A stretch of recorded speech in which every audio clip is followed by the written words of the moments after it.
and welcome to Who Review 2, the review show of Doctor Who, where we're reviewing Wild Blue Yonder. I would love to tell whatever we've called it on Nothing But Static when we've whacked all this shit together for presumably a 20-hour podcast. Yeah. As per what will be potentially per usual for our podcast from now on. For me, it's the middle of the day, and Chris, it's super early in the morning, so I'm really going to enjoy the mixed energy.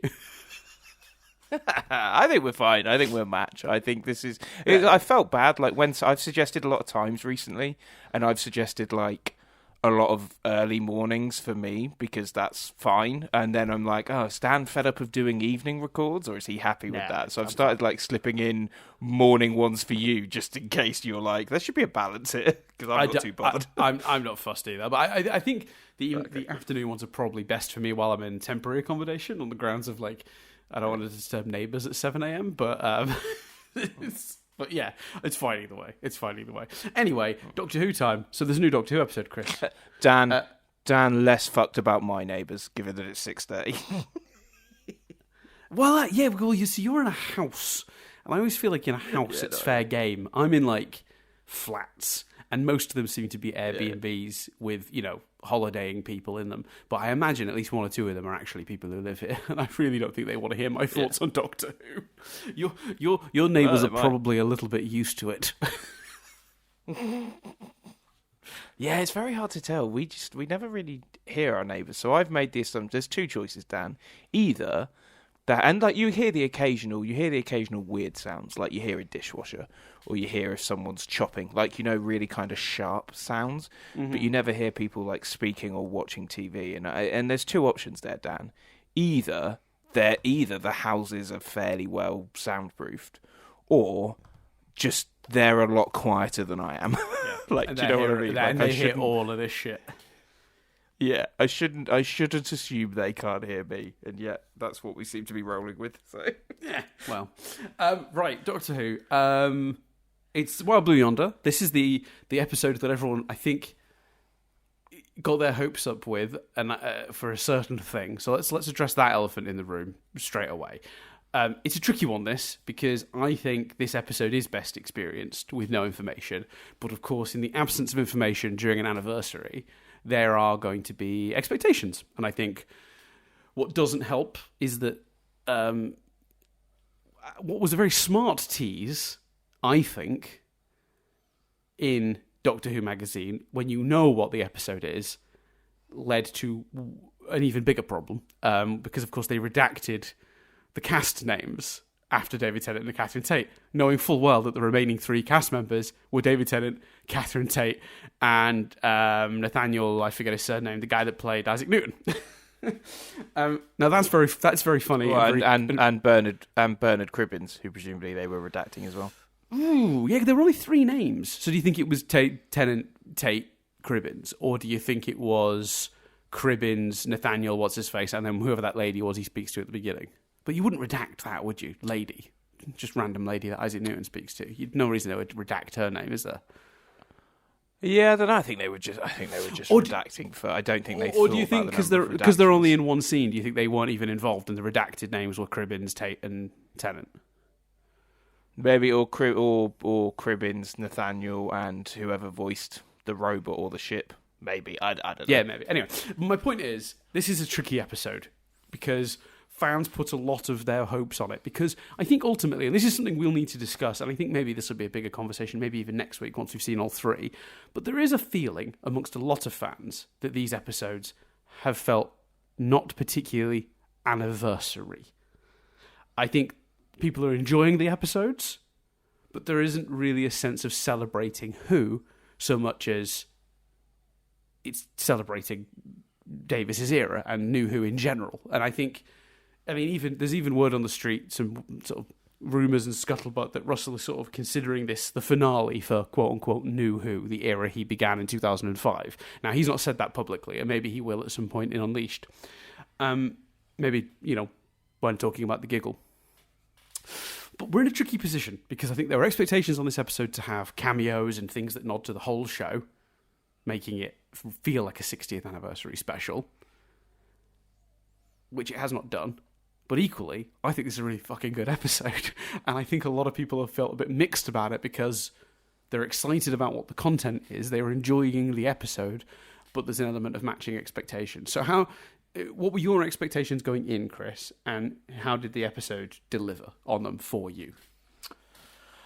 My expectations were that hopefully, maybe we will see some stuff, especially with the redacted. Although that had been tamed by the week gone by, where Russell and the Tom director Kingsley of Wild Blue Yonder kind of came out and were like, "Look, guys, just because we've done this doesn't mean this." And actually, can I quickly add on that? Tom Kingsley shot himself in the foot with the way he phrased that, though. He said the reason we're keeping it secret is because of the plot, not because of cameos, which could be read as there are still cameos. That's just not why we're keeping it secret. His language allowed people to sort of reframe it to mean the thing they wanted it to mean. He should have been clearer. There are not cameos. Yeah.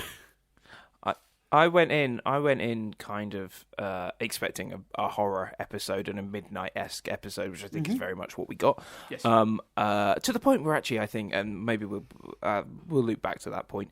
Well, I'll say it and then we'll loop back to it. To the point where like the production team and I've seen a lot of reviews keep using this phrase, "This is unlike any Doctor Who episode we've ever seen." And I love this episode, but I don't think that's necessarily fair. It's like, we've seen stuff like this in Who before. We've just never seen it with the sort of budget and attempted special effects that this episode has. But you know, is this a million miles away totally very similar. Is this a million miles away from Waters of Mars? Exactly, midnight. And there was, Russell referenced an episode on the podcast, Underworld or something. You know, there are definitely episodes that have been like this. It's just this has got a shitload of money. But anyway, it's funny though, because I've been thinking a lot about and I've said to you a few times, like off air. I think I may have even said it on air. I do want that celebration. I want an anniversary episode. But here's the counter argument to that, Dan. As much as I want that, let's be honest. In terms of giving people what they want for that, it's not even technically something like The Day of the Doctor, which I think is a masterpiece. If you look at all the Doctor Who episodes we've ever had, the one that feels most like an anniversary special celebrating the past as well as the current is The Power of the Doctor. We had 2 modern Doctors, we had all the companions, we had all the past Doctors, we had the Master Cybermen and Daleks on screen together for the first time. We had, there's so much about that episode, which you could just shove these on a bit and say that was the 60th special, and people would be like, well, yeah, that was the 60th special. It was literally all about the Doctor. And here's the thing, Dan, I prefer these episodes. So it's that real fight in me between, do I want anniversary shit or do I want high quality Doctor Who that I really enjoy the episodes of? And that's a genuine battle, and I genuinely think, you know, we got that. We did get that with The Power of the Doctor, and some people loved it for that. I heard plenty of reviews that didn't really like Chibnall's era that felt The Power of the Doctor worked for them, and that's great. That's fantastic. Yeah. So I just think, for me, The Power of the Doctor is, and how you felt about that, it's kind of an argument for both point of views. If you want the anniversary shit, but you didn't enjoy Power of the Doctor, you go, well, you can't just chuck that stuff in there and hope it works. It has to be good storytelling. If you want anniversary shit and enjoyed Power of the Doctor, you kind of go, well, that was from this point of view 2 episodes ago. we have had that fairly recently. It certainly feels like there wasn't much with the classic Doctors he could have done differently in these 3. So, you know, and obviously all of this is, as Dan said, this is probably a better discussion for next week, but when we've seen all 3. But yeah, I wrestle with that as well, but I think The Power of the Doctor either way kind of makes me feel a bit better about it. Yeah, I would agree with that. You go. Well, I just because the one thing I do disagree. I think the 50th was a better anniversary celebration of Doctor Who's past and future than Power of the Doctor. Personally, yes, so do I. I think the 50th is maybe the best anniversary special this show will ever get. I just find it hard to believe anyone will ever top that.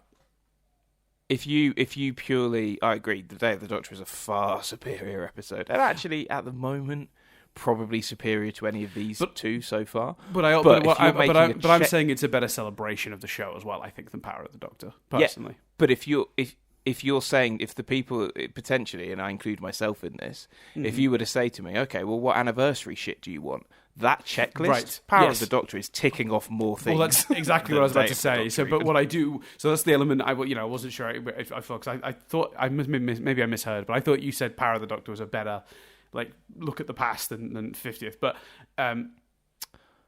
But I did. But what I meant was it ticks more things off. Right. That's why I listed Daleks, Cybermen, Master. Yeah. So, but for me, the actual the point you were making, I 100% agree with. I think Power of the Doctor was literally a year ago, and we got to see all the classic Doctors and a bunch of classic companions, and do a bunch of zany sort of celebrating the show stuff.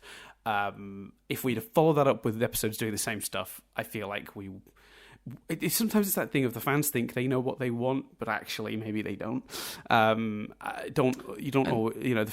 We hear this all the time. They just don't understand what the fans actually want. Who asked for this? I hear that a lot. Who asked for this? I'm like, no one. The writer told the story they wanted to tell. You are welcome to not like it, but this who asked for it bullshit is so pretentious and so arrogant. It's this idea that you're some sort of arbiter for what an audience would like and to see and want, just because it doesn't hit whatever you're after.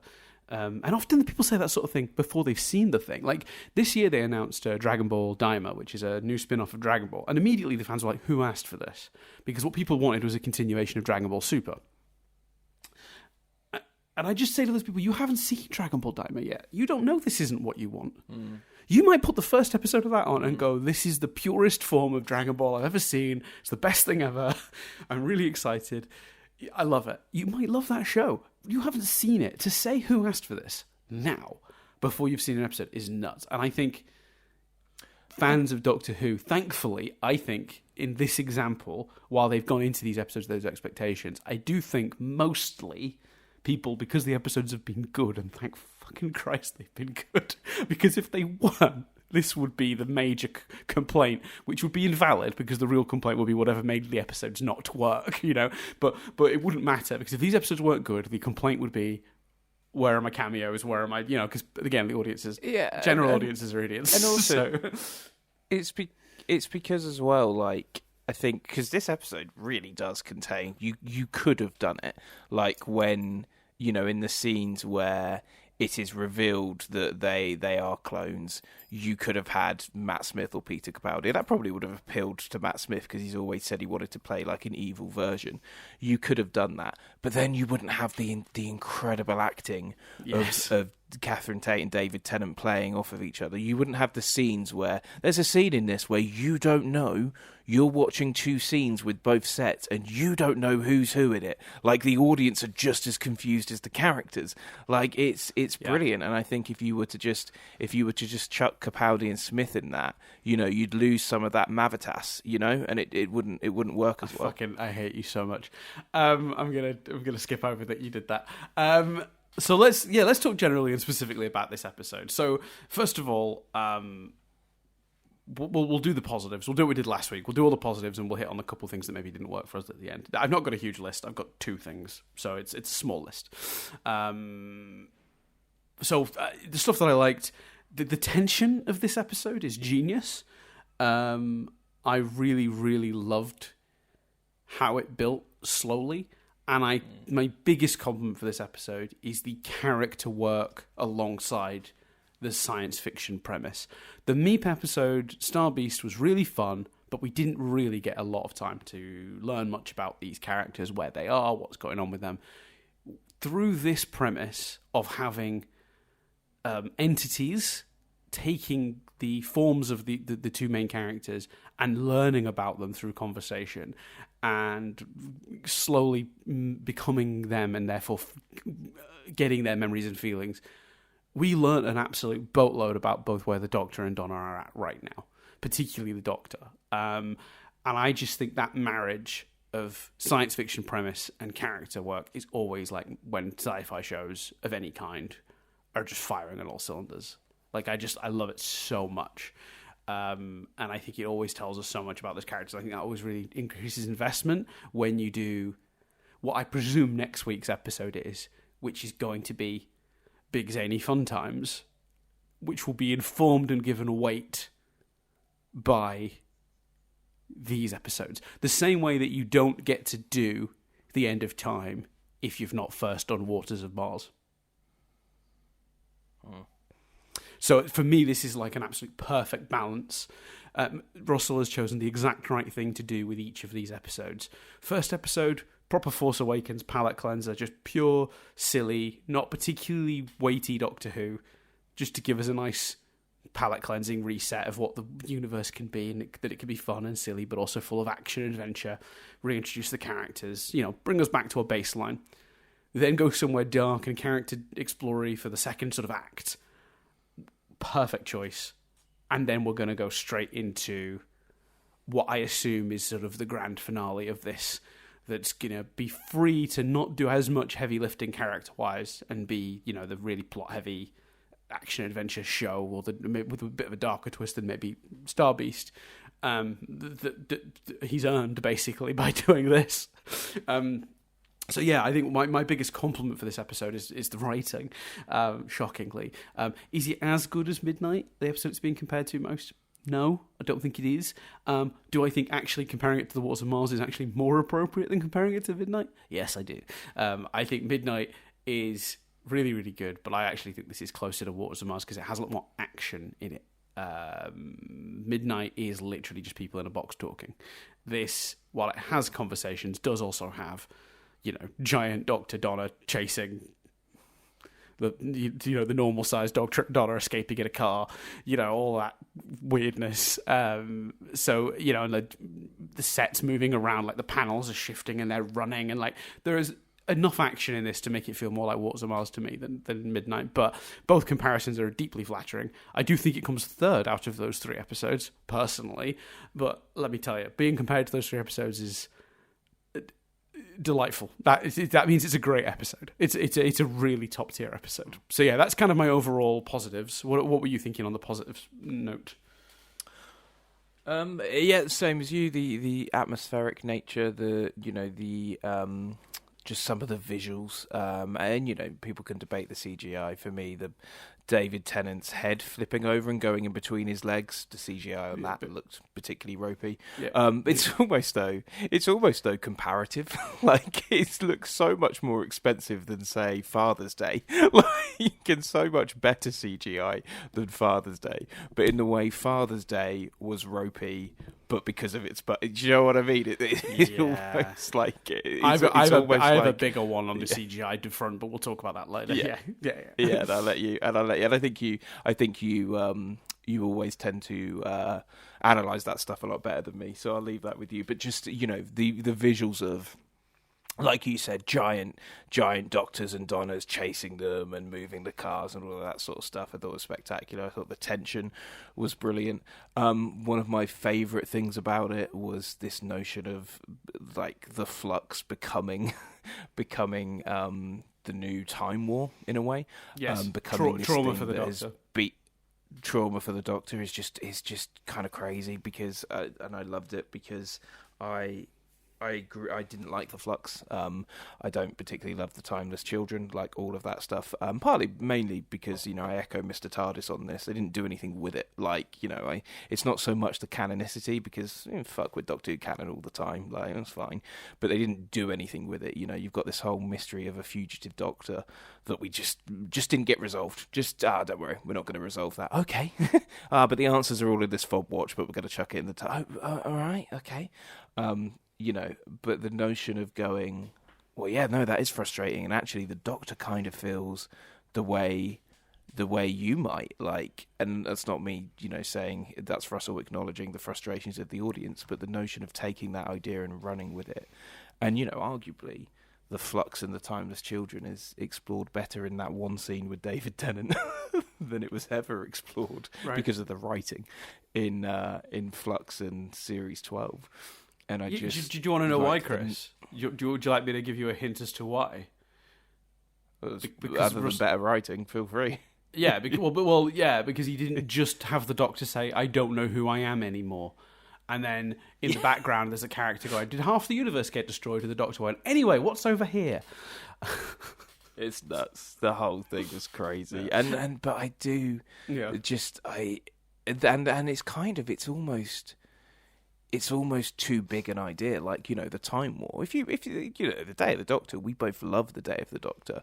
But, the Day of the Doctor's depiction of the Time War, for example, is not the epic sort of thing that has been described. And I love that even though we saw Flux, Russell has sort of made it Russell was taking something we literally saw, but made it this grandiose, sort of mysterious, life-beating thing.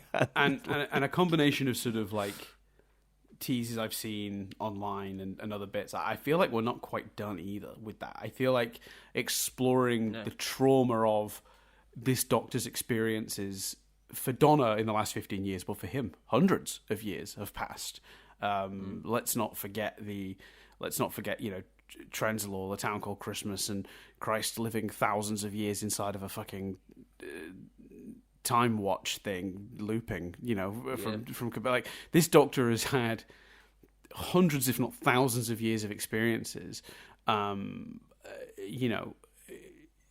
of which are traumatic, and correctly observed by Russell, has never really been dealt with. Like, this Doctor has never stopped and taken a breath, and Donna pointing that out in this episode is like really, really powerful.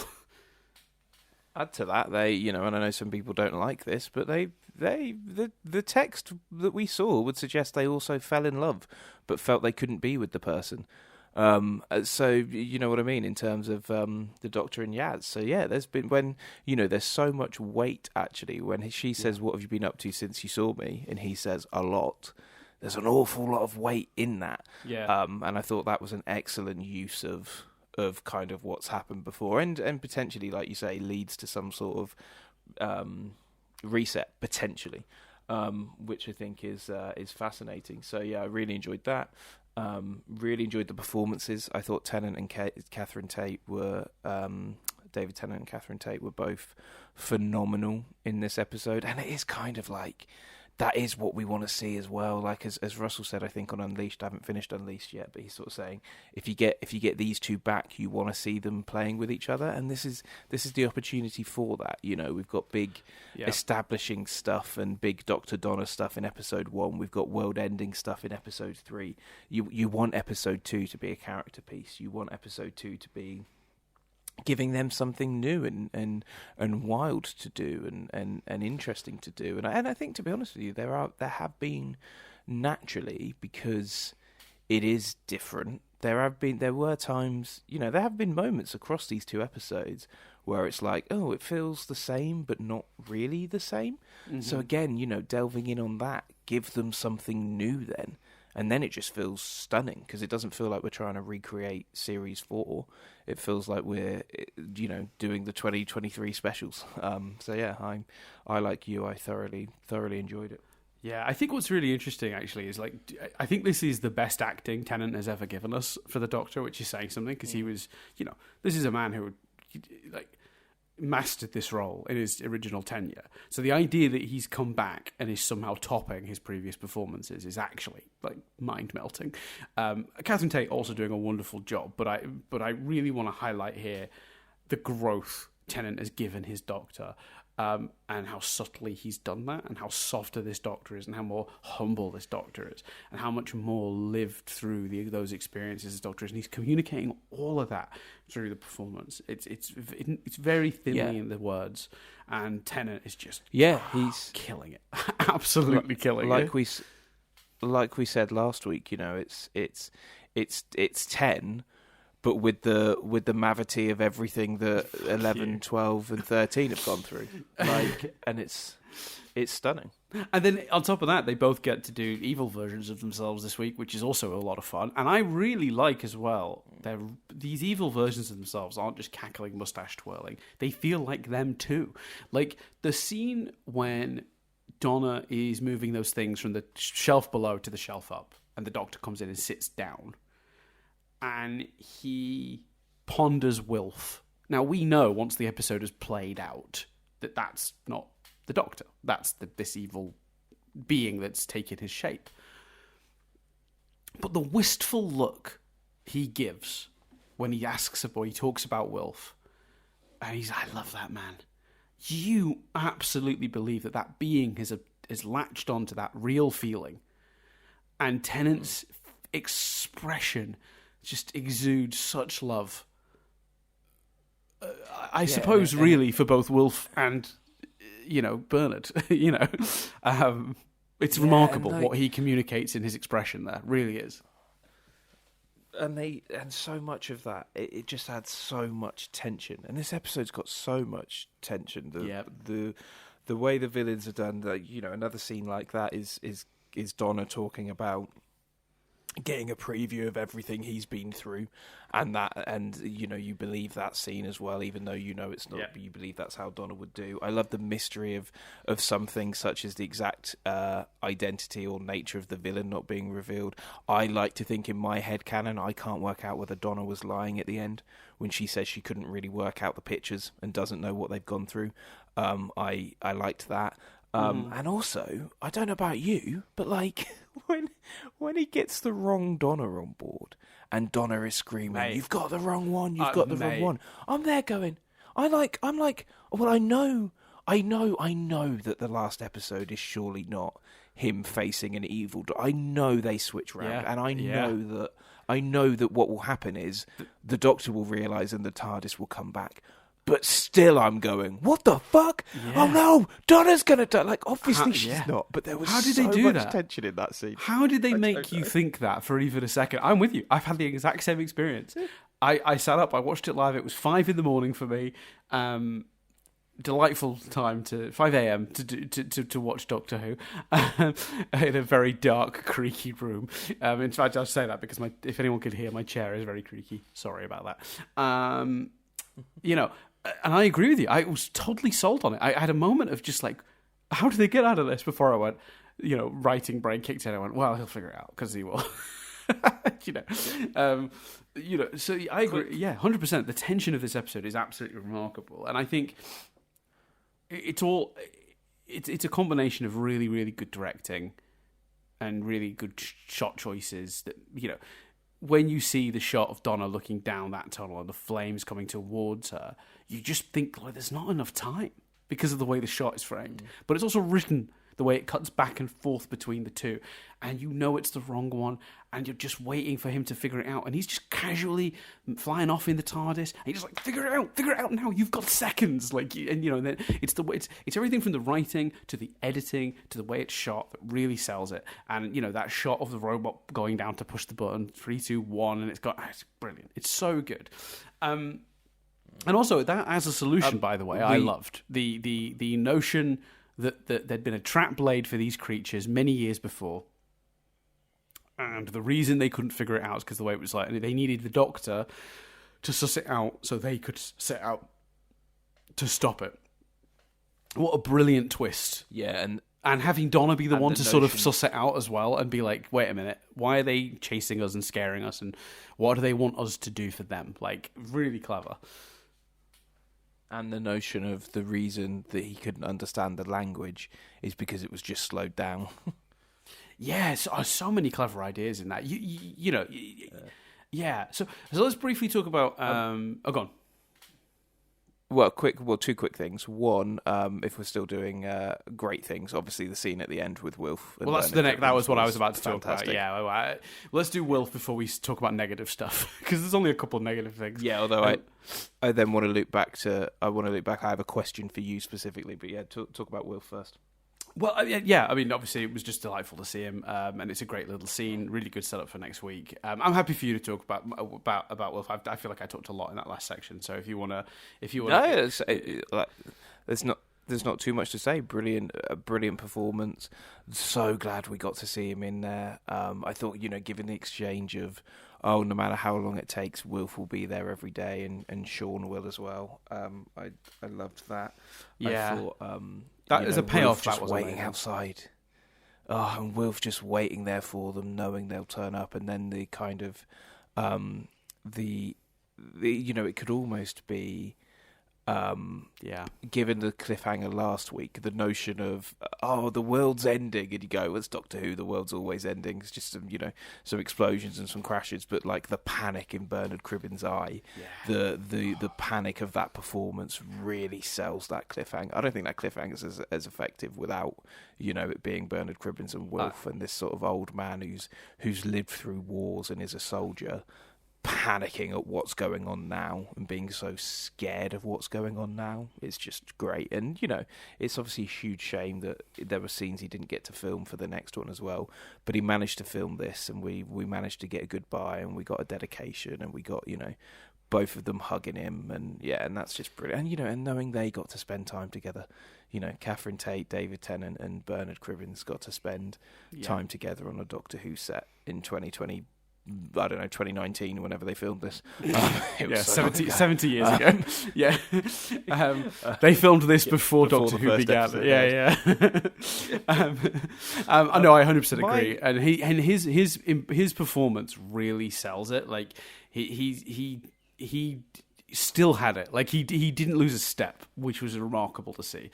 He was warm but panicked and everything, and then getting to see, again, Tennant firing all cylinders. His warmth at seeing Wilf. Oh, Wilf, I knew it. He gives him a big hug. It's like they didn't know it was going to be the goodbye to that man, that character. But God, could you have written a better scene to end on for him? Like, a scene where those two pop out of the box and they could not be happier to see him. Do you know what I mean? It's lovely. It's delightful. It's beautiful. Really, really nice. So yeah, I'm glad we got that scene too. More than anything, I'm so grateful that he was with us long enough to do it. My question for you is, so you watched it. You referenced there watching it on Disney Plus, obviously internationally. For those. Dan's in Australia now. Because I don't know if we just said we were different time zones. I live here now. It's weird. My question for you is: so you and I were watching it at the same time. When it goes up on Disney Plus internationally, does it stream first and then, like it does on iPlayer? No, I could have skipped if I'd wanted to. Wow. Yeah. That's such a bold, and I guess they just assume people aren't going to be dicks, but that's bold in my opinion. Yeah, I was surprised to discover that. So basically, for those who don't know, if you're in the UK, as on iPlayer like normal, as on television, then it's available on iPlayer. In the international territories, it goes up on Disney Plus the minute basically it airs. I think the word on the street, now I missed this for the first episode, was that it went up 2 or maybe 3 minutes early. For the first episode, so so anyone watching it internationally was a couple minutes ahead of the BBC, but I don't think that's a big deal. I mean, once I'm watching the episode, I'm not looking at Twitter anyway. I'm personally, I'm shutting down until I've seen it, right? But I guess if you're a casual viewer, anyone who wants to be an arsehole could skip through the episode, get all the spoilers, post them on Twitter halfway through it's airing, 100%. I guess they're just banking on people wanting to watch it for themselves. Which I think most people are doing.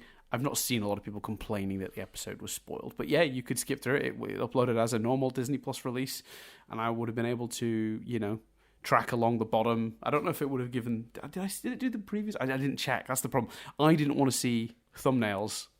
Because I think on some of these platforms, when you drag your mouse across the timeline at the bottom, you can see a little window of what that moment is, to help you find what you're looking for. I don't remember. I don't think I checked if it did that because I don't think I wanted to see any spoilers.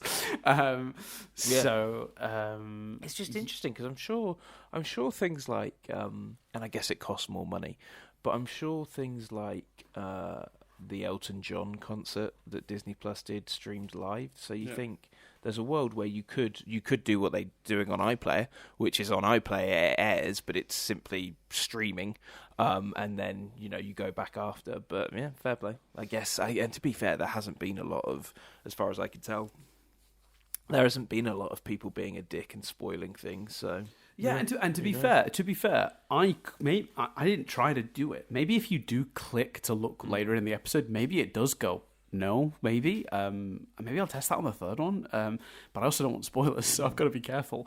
But yeah, it went up. So the annoying thing is Disney Plus, they don't put it on the banner until 20, 30 minutes after. So what you've got to basically do is keep searching for it.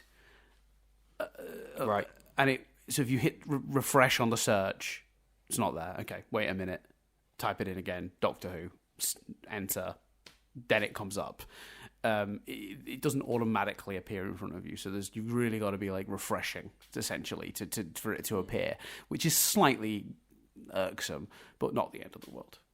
I quite happily watched it on Disney Plus. But, I don't think there's any issues with that format. Especially compared to what China, this is the future that we talked about a lot in the early days of this podcast of like, why doesn't shit just go up at the same time?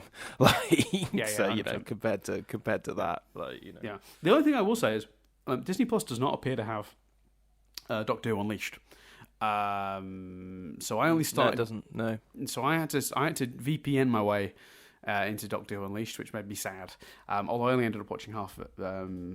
I've not seen the rest of it yet, but anyway. So yeah, that was the experience. It was. I'd say so far Disney Plus thumbs up. I mean, putting it up a couple of minutes early on the first night, irrelevant, and it went up pretty much bang on time on the second. So I have no complaints. All right, let's get some complaints out of the way, Chris. Let's have some moaning. I've got two big ones, Chris. I've got two big ones. You already know them because I text you. In fact, that's my phone. I don't think any words I use now, which will be lengthy, will express my annoyance the way these texted. So let me quickly find this. Where is it? Yeah, here we are. Fucking hell. Where is it? Huh. I'm very confused. I remember sending you a text first that checked your watch. Yeah, here you go. I said to you, Chris, at 5:35, and keeping in mind at 5:30 is when it started airing. You watching live? Chris texts back instantly. I replied also at 5:35, so not even a minute had passed. I hated every second of that cold open. Every second. And then the next thing I put is that's 2 for 2 on cold opens, with the exception of the cold open, the only other thing I really didn't like was the embarrassing green screen corridor. So yeah, let's very quickly. I hated the opening. Every second of it was awful. What a fucking lazy, dumb. The Doctor meets a fucking famous person at a key moment and inspires their greatest idea. Piece of shit scene that was. That added nothing to anything. And I know somebody said to me when I told them I didn't like that scene, well, a bit of fun before it got dark. I don't care. Didn't do anything for me. Didn't find it fun. Didn't find it entertaining. It just was cheesy shit that I absolutely wanted to dice from the episode. I think the thing for me is what I thought they were doing at first was I was like, oh, they're setting up maybe Big Finish. Russell's creating a gap where maybe the TARDIS, before it lands where it ultimately lands, took them across history in some other places. But that's seemingly not what happened, given that when they do land, it's still exploding and all of that sort of stuff. So I don't think that's what they were doing. Which means that scene exists for 3 Mavity jokes, which is just like what? Three Mavity jokes, and the only joke from it that I did enjoy, which is it just me or was Isaac Newton hot? I enjoyed that joke. That's funny. That's a good joke. Yeah. I like that bit. I'll give that a thumbs up. That's fine.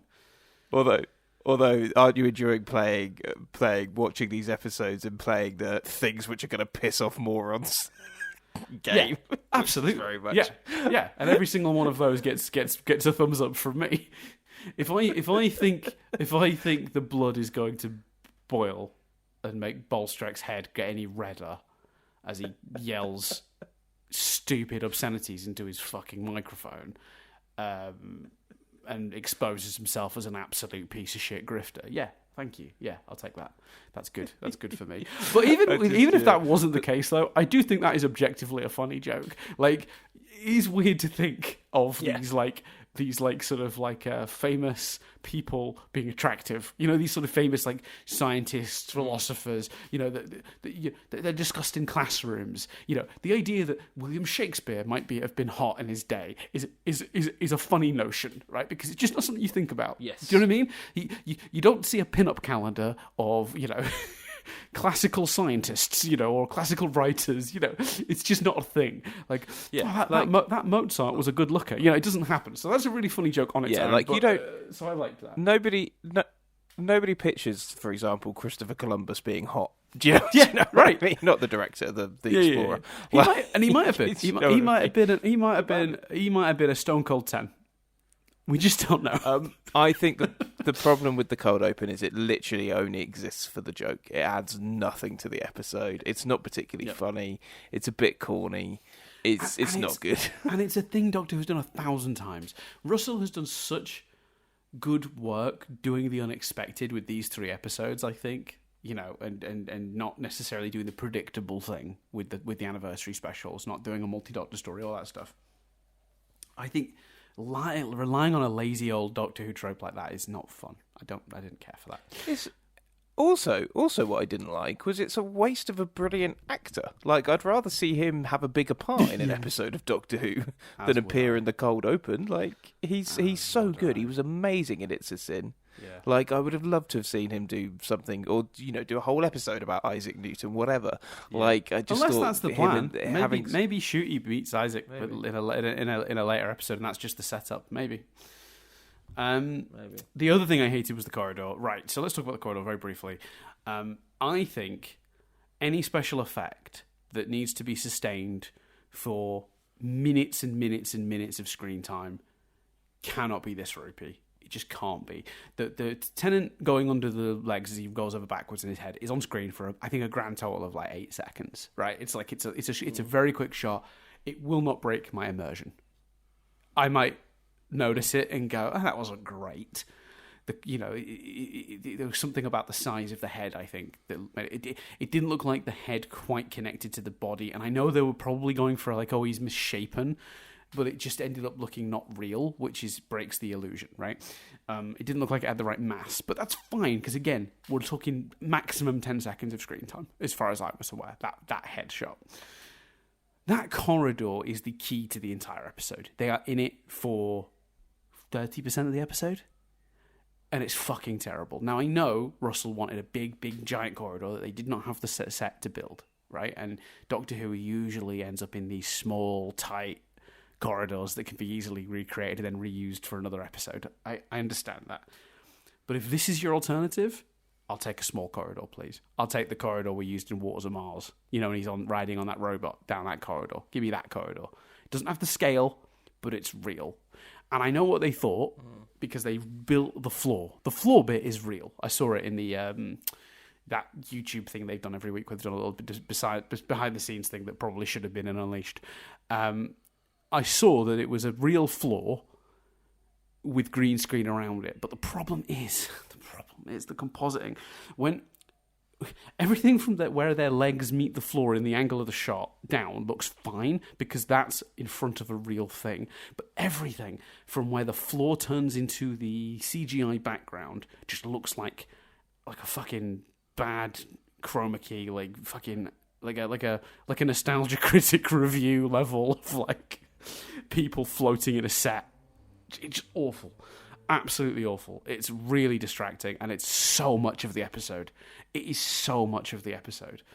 I think if it had only been... Because the whole time in that corridor, I'm going, can they please leave this corridor? Like, I just want them to go into a room. To any room. And when they went out into a room, I was like, great, we don't have to look at the corridor again. And then there's another sequence in the corridor. Every time. I found it really distracting. I hate the it ending. So much. The climax takes place in the corridor. Yep, the climax takes place in the corridor. And you know, again, like the shots, like when they do a close up of the floor, like when they do when the Doctor sort of like skateboards the TARDIS towards Donna. That's fine because that's pointing down at the real piece of set they had, which is the floor. It's any shot that shows the scale of the room. It's just not worth it. I'm sorry. Either the budget didn't match the requirements there, or you were just more ambitious than you could manage. Build a small corridor set, please, and reuse it. Or build a small corridor set and extend it at the ends would have been better. So build like 10 foot or whatever, not 10 foot. So you build a certain amount of foot of this corridor for real, and then in the very background, not the parts that Tennant and Tate are framed with behind them, but in the very background, you can make it look like it goes on for miles with CG. Yeah. You wouldn't have noticed that. A way better blend of practical and CG for me. Yeah, it was a real shame. Especially considering they got that Disney Plus money now. I was very disappointed in that effect. Looked awful episode. Did you find the CGI of them getting bigger, the CGI of the jaws hitting the floor, the arms? Were you happy with all of that? Yeah, that all looked great. I think particularly because they did a lot of that with prosthetics, from what I can tell. The arms being long was prosthetics with a bit of CGI to improve them and make them move a little bit more realistically, and that's great. It's the same as Meep last week. Meep looked amazing because it was a practical prop adjusted with CG, not an entirely CG creation that they're sort of floating in. It just looked like they'd fall into a video game whenever they were in that corridor. I really hated it. And the stuff that did use CGI, like them getting big, I think looked pretty good for what it was. And again, though, short amount of time on screen, so that's fine because you just gloss over it, like it doesn't matter. Them getting big looked absolutely fine. Tennant and Tate, little ones standing in front of that, again, compositing, didn't look like they really belonged in that shot. But again, short, very short, no problem. So, yeah. So given then, and again, we'll do this next week as well, given then that complaint is actually a bigger complaint than anything, I think, in the Star Beast, I feel like that affected the episode for you more than, the ending of the Star Beast. Mm-hmm. Which so far, which has been your favourite episode? God, that's hard. That's really hard. I do think the writing of this is outweighed that problem. I think it's still this one. Because the writing is so of the character work. Yeah, the character work, the writing, the acting is so spectacular in this. It's like they'd have had to really fuck up on the production side in ways even bigger than I've just described to actually make it lower for me. I did prefer this one, I think, because writing is king ultimately. And while that did irk me and it did take me out of the episode a lot, and even on my rewatch, a lot, it wasn't enough. Because that also, all of the really good scenes, the really tense, interesting scenes, almost all of those exclusively took place in real sets. Do you notice that? Like the scenes that this affected were just the action scenes, them running around in the car. Like all the really dramatic moments of when the characters converse take place in actual real life sets, not that corridor. So yeah, I was okay with it. But yeah, it's. I'm assuming the same true for you. Then this is your preferred of the two we've seen. Yes. Yeah. For those reasons. Yeah. Good time. We didn't have a comment. We'll have to address it on the next episode because I don't think we have enough time. But we did get a comment.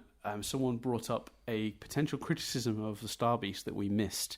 A long-time listener of the podcast and friend of the podcast, Bianca, that I thought was really interesting and discussion-worthy. But as we are short of time, we will push that to our discussion of The Giggle, which is next week's episode. The Giggle. So yeah, cool. I will tell Chris. I will send Chris the comment so he can read it for himself as well, so we can sort of formulate some good thoughts of our own on it. And because I do think there's a valid concern with that. Okay. So it's an interesting observation that I hadn't really picked up on, but it does sort of pull the episode into sort of. There's a consistency question, but yeah, we'll come back to that. I think on the whole we're in a good place there for The Giggle. Yeah. So I think we're in a good place with these. I think Doctor Who's back, and it's good. 2 quite good episodes in a row. Neither, I don't think, are classics. For the annals of, like, I think the one thing I will say about these is I think the Day of the Doctor will be in 20 years' time, 30 years' time, 40 years' time heralded as a great episode of Doctor Who that people still talk about. I'm not sure either of these will. No, but equally though, I think they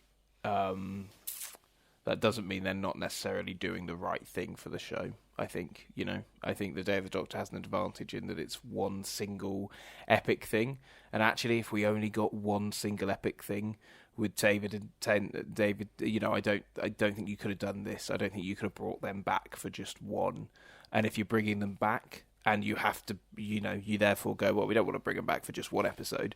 Let's do 3. Doing a mini series of episodes, as opposed to something, epic and sprawling, is the right decision for the quality, I think. So, yeah. I think these are what they needed to be. Yeah, I agree. And I'm really glad we have them. Let's see what Russell's got cooked up for the next one. There's a little tease at the end of this episode. We're seeing some shooty. We're seeing David looking like he's regenerating in the little teaser trailer. We're seeing 14 regenerate. Exciting things. With lots of They put out some stills today or yesterday. Tons of stills of Neil Patrick Harris looking absolutely fucking gloriously bonkers. Yeah, it looks great. He looks like he's having so much fun. I'll be honest with you, even if the giggle is like absolute low end Russell sort of, because for those who don't know, I've not got a great hit rate with Russell's finales. He doesn't always tie up stories in a way I find satisfying. He's got a bit of a track record of that with me.